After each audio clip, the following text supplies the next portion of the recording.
A special welcome to Brian Brown, who brings a wealth of experience from his life in South Africa and his extensive knowledge of Palestine. We've asked Brian 3 questions, and we worked on those beforehand. Brian knows the questions we're about to ask him. The first one, how do the current policies in the Holy Land mirror South Africa's era of apartheid? The second one, what would a political solution without apartheid look like? And learning from South Africa, what can we do to bring about change? So Brian, no pressure, but over to you. Thank you, Jenny, and good evening to participants. I trust I haven't delayed your evening meal excessively, or perhaps you have to just suffer hunger pangs until this is over, as indeed does the speaker. We've had a moment of crisis here, where I kind of disappeared from the screen. Some might wish it be permanent, but my darling daughter was here as a backup, and I seem to be visible, hopefully audible, and some will say incomprehensible. The first question is the one that will take up most of my presentation, as it asks how the policies in the Holy Land mirror South Africa's era of apartheid.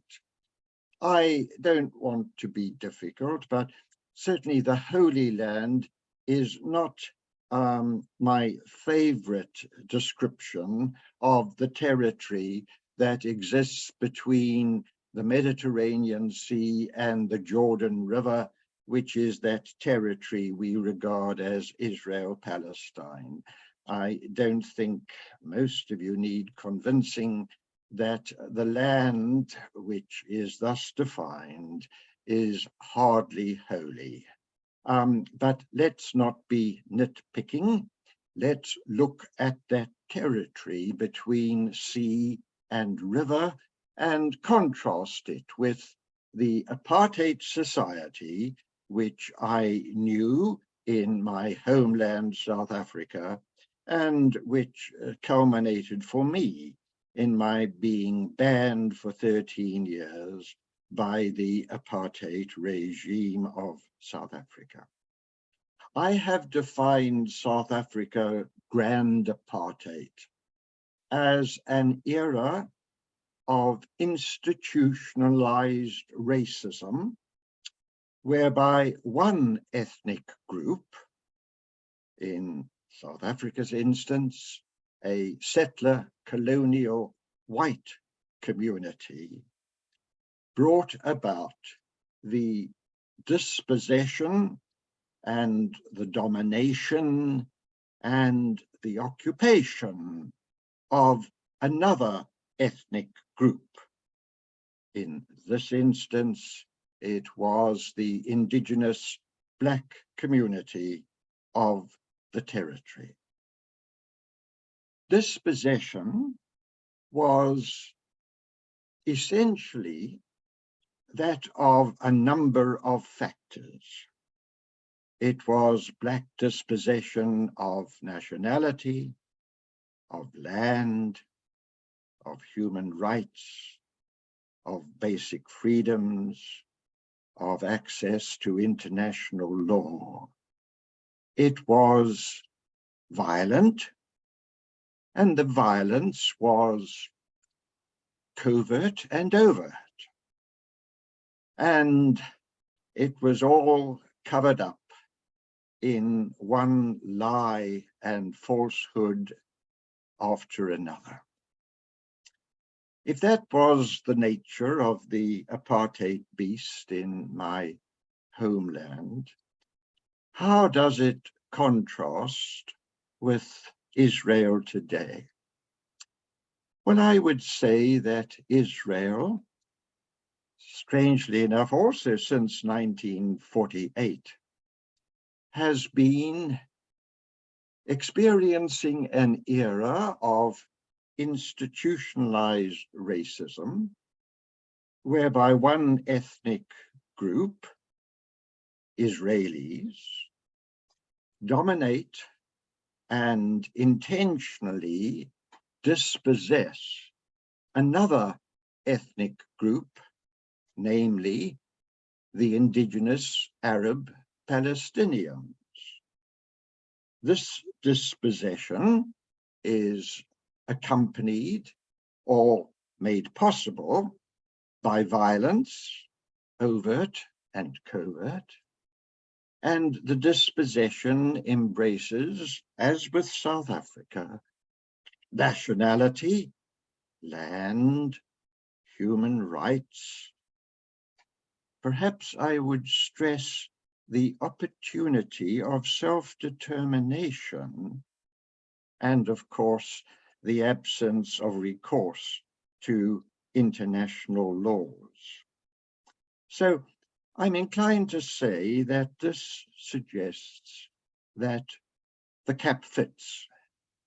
The apartheid word is descriptive and fair. Israeli apartheid ticks the boxes of occupation, dispossession, domination, and discrimination which prevailed in my homeland. But whereas in South Africa, the apartheid started in 1948, it concluded from 1990 onwards, whereas sadly to state, apartheid is alive and becoming the more vicious, the more violent, day by day. So let's look at that assertion and ask ourselves if it's fair. Self-determination was the longing of a Jewish people who felt that without their own place, they would continue to be victims of persecution of a horrendous nature. And not for a moment do I wish to discount the intensity and longevity of the persecution of the Jewish people. Nor do I wish to detract or deny in any way the contribution by people like me, those who are followers of the way of Jesus in intent at least, from contributing to that persecution. And so it is that when our children were rather young, my wife and I took them to view a concentration camp in Germany, near Munich. And whereas some kids, as I say, went to Disneyland, my long-suffering ones were taken to view the consequences of racism and fascism in the raw. I think it did make an enduring impact in regard to their understanding of and pursuance of equality, justice, and fairness for all. And so, having admitted to this awful dilemma of Jews to live in freedom from violence, I go on to say that the Palestinian experience is one of being denied self-determination. Only today, I received an email from Sir Vincent Feen, who is one of the leaders of the Balfour Project in this country, and he asked for a contribution to be made as the Balfour Project engages in petitioning the British government to allow statehood to be given to the Palestinians in the occupied territories.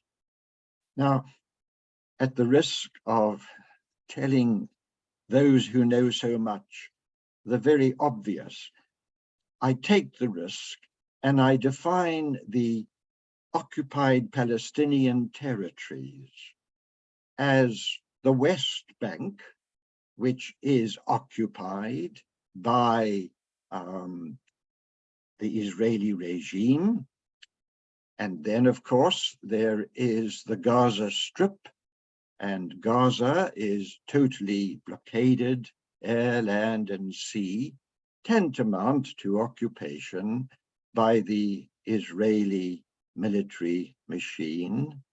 And then there is East Jerusalem, which is intended in international understandings to be the capital of a recognized Palestinian state, but has been illegally incorporated into Israel in a 1980 annexation by the occupying Israeli force.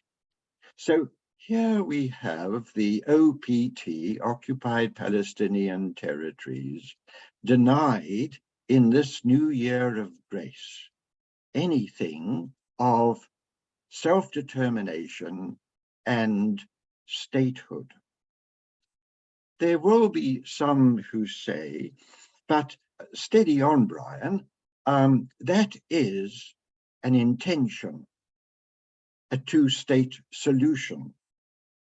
Well, when Sir Richard Veen sent me the email of the morning, he also quoted the incoming, for the sixth time, Prime Minister of Israel, Netanyahu, as saying the Jewish people have an exclusive and unquestionable right to all areas of the land of Israel. Now, again, we need definition. The land of Israel is not the state of Israel. The state of Israel has been given its self-determination within the international community, but land of Israel is the territory from sea to river. It is the territory that also embraces all of Palestine. Now, this wasn't a bolt out of the blue for me this morning when I read it, because over a period of time, the Prime Minister Netanyahu has made various statements. One, that there will never be a Palestinian state. Two, that a two-state solution, Palestine and Israel, is not conceivable. Three, no Jewish settler in the occupied territories, and there are close to 700,000 of them, will ever be asked to go back home to Israel. And again, East Jerusalem, having been annexed, can never be part of any Palestinian state, because Jerusalem is one, eternal, undivided, and Jewish. So I am genuinely mystified by British governments who over decades now have said we are into a two-state solution. And if you write to the Foreign Office, you'll probably receive that reply if you do so tomorrow. Now, presumably people in the Foreign Office read, as I do, an Israeli newspaper or two. And if you read Haaretz, as I do, a daily discipline in its titles, one realizes that this is a bit of a joke thing, that one could suggest that Israelis are in serious pursuit of allowing what the leadership calls Samaria and Judea, and what we might call the occupied territories, and what, thank God, the British government and Western allies would still refer to as occupied territories, certainly post-Trump, that we in this situation should be fobbed off by governments with the assertion that the occupation is of necessity to ensure security and of temporary nature. Moving on to the lack of nationals in my South Africa, it was the dispossession of blacks of any nationality that is recognized. They were the 80% black majority under apartheid to have a citizenship and a nationality that was bequeathed by giving them Bantustans, nation homelands of tribal derivation. The problem was not one nation was recognizing the Bantustans because they were seen correctly as a means of disenfranchising 80% of the population. Now, similar things prevail in Israel today. You have the fairly recent, about 7 years old, nation-state bill, which said that in future, all inhabitants of Israel, and that includes the 20% of Arab Israelis who live there, all inhabitants of Israel who are Jewish will have nationality, of the country. The rest who are not Jewish will be second-class citizens. Now, at the time of this legislation being passed, the Deputy Chief Justice of Israel was commendably a Palestinian, if you like, an Arab Israeli. He was something of a pin-up boy in resisting the accusation by Israel of it being an apartheid state. When this legislation was passed, Salim Jubran, the Deputy Chief Justice, said that this is racist, this lacks ethics, this is bad Israeli law, and he declared, you can read about it if you so care to do in my book, he declared how, resultant upon that legislation, he was being denationalized.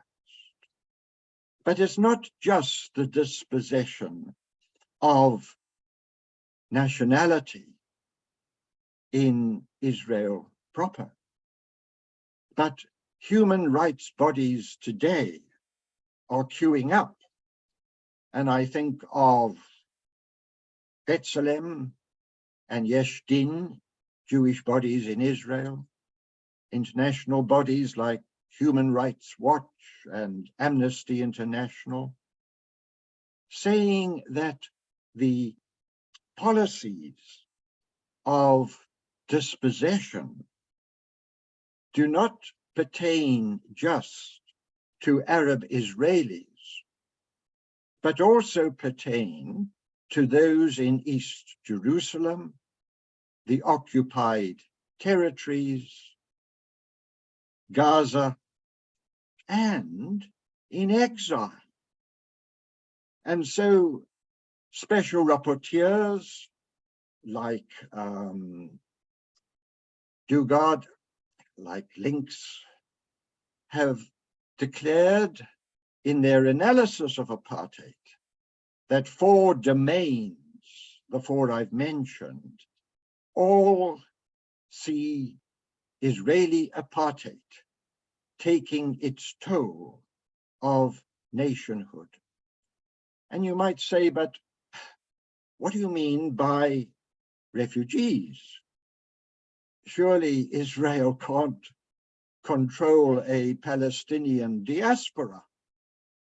Well, through the wars of 1947, 1948, and the war of 1967, the Nakba, the catastrophe for Palestinians, the first one, 48, the second one, 67, have ensured that a population of 90% Arabs in 1917, when the Balfour Declaration was devised by Lord Balfour of the British government, from then the 90% has been diminished to, of land, 22% of the territory between sea and river, because more than half of the Palestinians have been driven into or chosen exile by virtue of the hurtfulness of violent Israeli apartheid. And while there is a right of return for every Jewish friend around the globe, there is no right of return for a single solitary Palestinian in exile. And a lot of those Palestinians have their grandparents' keys to homes to which they are perpetually denied. Whereas, of course, the right of return to most Jewish friends is not a right to return to a property they have indwelt. It is the indigenous Palestinians who are permanently denied return. And so a further aspect of this dispossession, for that is the essence of apartheid, is of course land dispossession. And I've hinted at it. I've done more than hint at it. I've told of Netanyahu saying in the past few days, land dispossession for Palestinians in terms of legality or ownership or permanency or assurance is zilch. On Monday night, I listened to a group of Jewish friends who were discussing the issue of the new government a new government which is defined as Jewish supremacist religious Zionists. That's quite a mouthful, but it's worth repeating. Government of Jewish supremacists, religious Zionists, together with those of Netanyahu's Likud party, who are ultra-Orthodox. In other words, the Judaism, the religious grouping in the political setup of Israel, is the new power in the new government. And one of its cabinet ministers, Smotrich, has come out in very recent days with his declaration that Arabs, Palestinians, I would say, who live between the river and the sea, can leave the territory or otherwise yield to apartheid policies, though he didn't use the word apartheid, but yield to policies of total domination whereby they are disenfranchised permanently. And if they didn't leave and they didn't wish to become disenfranchised, then killing efficiently was a term used. We are in, and I don't think I'm given to being a drama king, we are in an era of frightening change in the Palestine-Israeli territory. It's not for nothing that over the past 2 weekends, 120, was it, or 130,000 Jewish friends gathered in Tel Aviv and in other places in lesser numbers to protest, amongst other things, this new government's declaration that it would use the parliament Knesset with a majority of 1, and it's got more than a majority of 1 as the new government, in order to overrule the Israeli Supreme Court, especially if it shows signs of adjudicating in favor of Palestinian Israelis. Now, that is heartening on one level, because we do Jewish friends a great disservice if we lump them all together and use Netanyahu and his cronies as typical of all Jews. Those who have opposed the extremities and violence of Zionism, those who have gone along with it with reluctance, are Jews who are scared at the moment, scared at the direction their country is taking, and scared of the consequences that will arise for Jews and even Judaism if these movements towards a theocracy continue. And so it is that in human rights terms, as well as land dispossession, as well as nation dispossession, we have dispossession. In my book, I enumerate 37 instances where human rights are violated. And so many of them are replicating the human rights violations of my apartheid South Africa, this in the Apartheid Israel that has evolved. When I say an Apartheid Israel has evolved, some might say, well, of course, that's not a Jewish perspective, is it? Well, no, just a minute.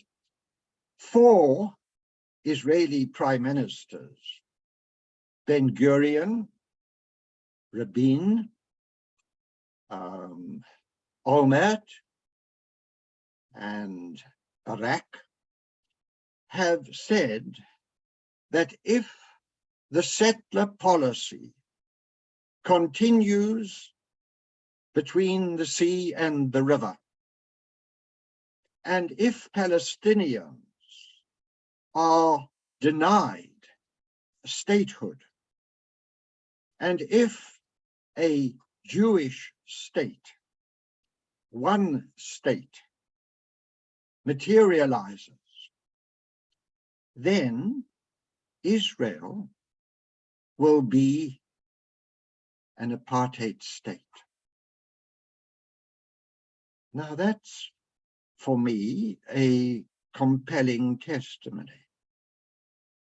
Granted, it was a statement made over the period 1970s, 1980s, perhaps into the 1990s, when those 4 PMs had their day, and for Ben-Gurion earlier still. But it does depict how the evolving Israeli state has evolved in ways of viciousness and of violence that are quite frightening. A Lutheran minister friend of mine, Munter Isaac, took a poll recently, and it was to evaluate the understanding of the Jewish and Christian communities. The Christian community said that their greatest fear, they gave it 8 out of 10, was being assaulted violently by extremist Israeli settlers, violated in their own territory.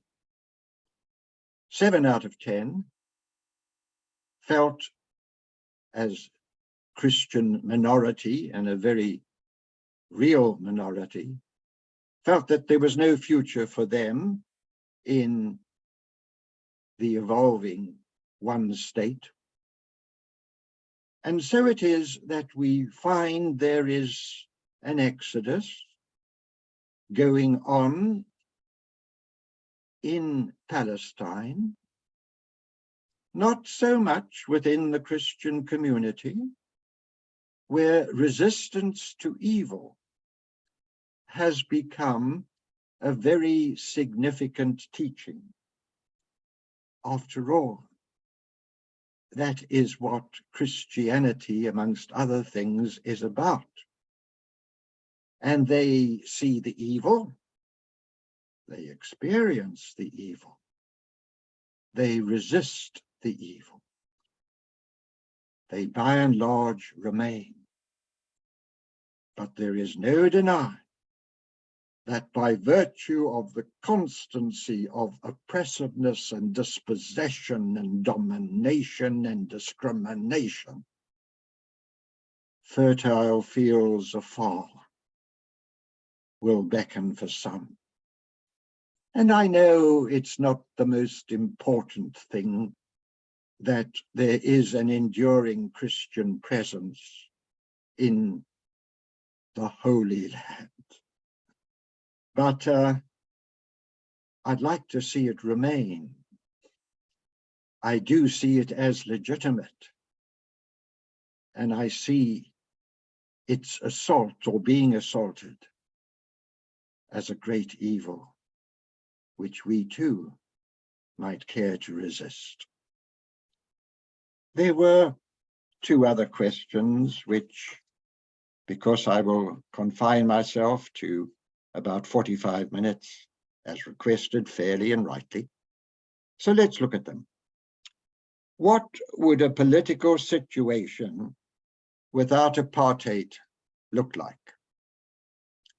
Well, of course, I'm inclined to say a darn sight better and more just and more holy and more righteous and more God-inclined, because that's what happened in South Africa when apartheid between 1990 and 1994 was moved out of the equation, and a democratic South Africa was born. And of course, we long for a democratic Israel and a democratic Palestine to be born, and self-determination for two in a two-state, or some of us do, even though I have suggested quite strongly it's a pipe dream. Okay, without that apartheid, there would be the potential for the beginning of a peace process. A peace process which at the present time does not exist and hasn't existed for a long time. Letters from my British government tell me that they are committed to a peace process. They don't tell me what the peace process is because they can't. And they're very naughty to hide the fact. I see the very usage of two-state, the very usage of a peace process as lies, as succumbing to propaganda of perpetuating apartheid. There would also be a commitment to what Salim Gibran, the Arab jurist, called the essence of equality as determinative for our coexistence.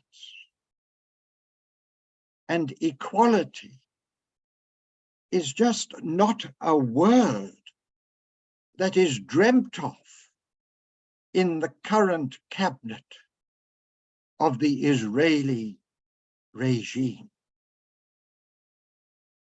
Equality became the watchword in South Africa and led to its democracy. I would also see the pursuit of a two-state or a one-state solution or a federalism or something else as not to be prescribed by silly people like me. I'm not entitled in any way to say what should evolve as Israelis and Palestinians engage. If anything were to be engaging, it would need, of course, the United States. But even there, I would suggest it's not for them to determine what eventuates. That is the people who reside there to decide upon. But I would call for a dialogue, encouraged and enabled by the Western powers to bring about that equality. And then there would be a redirection of the funding imbalance. I mean, it's just unbelievable the way the US subsidizes Israel, and especially, particularly, its defense budget. For the defense budget is no more a defense budget, it is an aggressive budget. For every one Israeli life lost, and that's one too many, 23 Palestinian lives were lost in recent counting. Of course, that varies, but the figure is probably holding up in 2023 because the violence is quite frightening. And I'm talking about the violence of the initiating Israeli occupation.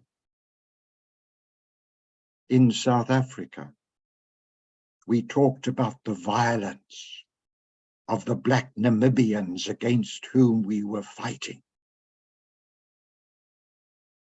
What a lie. We whites were fighting against Black Namibians entitled by United Nations declarations like UNSCR 435 to statehood. And ours was the primary violence, the initiating violence. Theirs was the counter-violence, the responsive violence. And we dared to call them terrorists in South Africa against our own Black population. We engaged in the primary violence, initiating violence of apartheid. And the British government called Mandela and Tambo leaders of a legitimate liberation cause for statehood, the terrorists, and we whites were the exonerated, suffering from these Black hordes of terrorists who wish to drive us into the sea. Oh, please. There are always two narratives. There were two narratives in South Africa. And yes, it was complex. There were complexities in South Africa in our analysis. But there was also a thing called truth. And you didn't have to buy a narrative. You had to buy justice and truth. And that would determine what was the crucial narrative. And it's no different in Palestine, Israel today. Good heavens, our Palestinian Christian friends in 2009, in 2017, in the past few years again, cry for hope on 3 occasions, just to start with. They've said, would you care to read our narrative? Here it is in documented form. Tear it apart if you will. Deny its veracity, but give it a read, give it a chance. Better still, break the silence that you impose upon us and let us come and speak to our predicament, our plight, our dispossession. Analyze with you the 3 documents we have sent, largely in vain, as the Christian community and its ecumenical family has rejected them by its silence, or worse.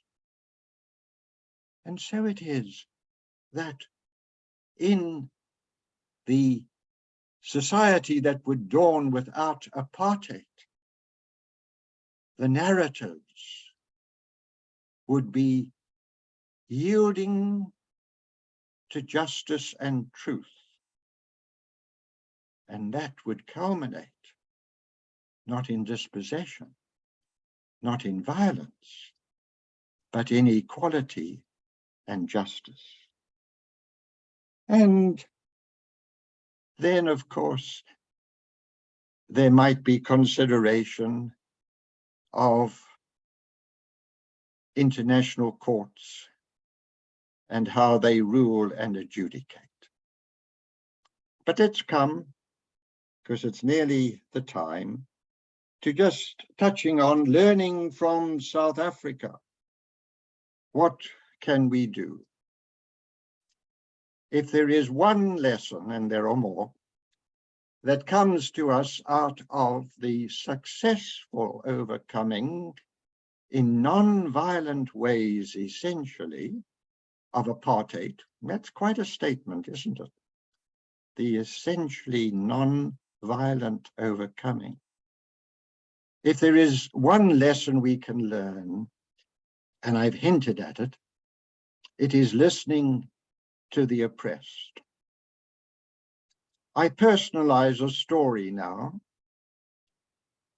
of how I asked if the British Council of Churches, which was then the ecumenical instrument here or in Britain, if they might consider receiving and listening to the declared terrorist Oliver Tambo, who was head, not Mandela, of the ANC, certainly in exile.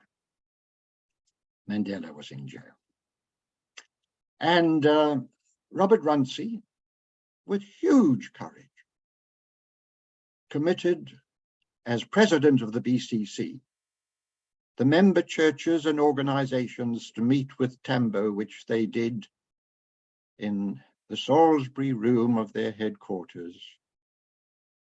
And Tambo, who had been preparing for the Anglican priesthood before he was sent by his ANC body into exile to lead the people's struggle, Tambo testified to being black under apartheid. I saw him out of the building together with his young help, who became a second president of South Africa, and returned to the room of the church leaders.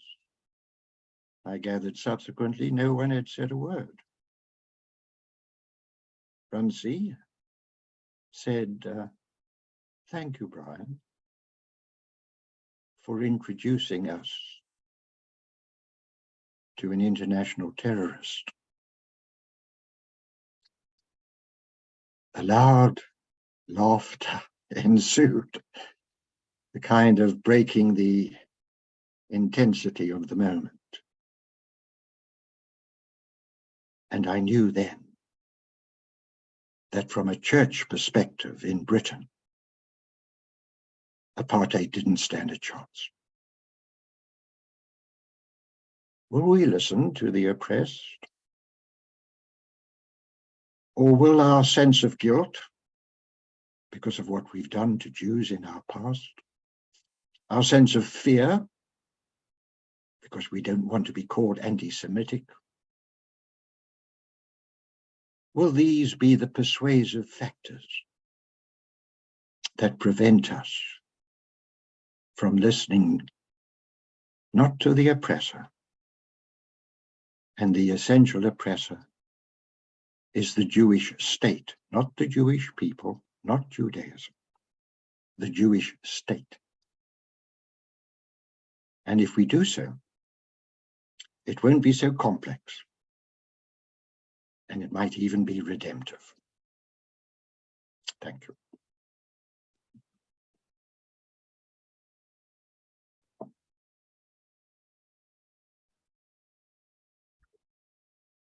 Thank you, Brian. There was an awful lot in there to listen to take in, and you are able to put things very succinctly. We really appreciate that. And well done too for getting through the 3 questions within the time. So we've now got some space to be able to ask questions of you. We're going to say goodbye to those who are watching a recording. And so we've now got an opportunity to ask Brian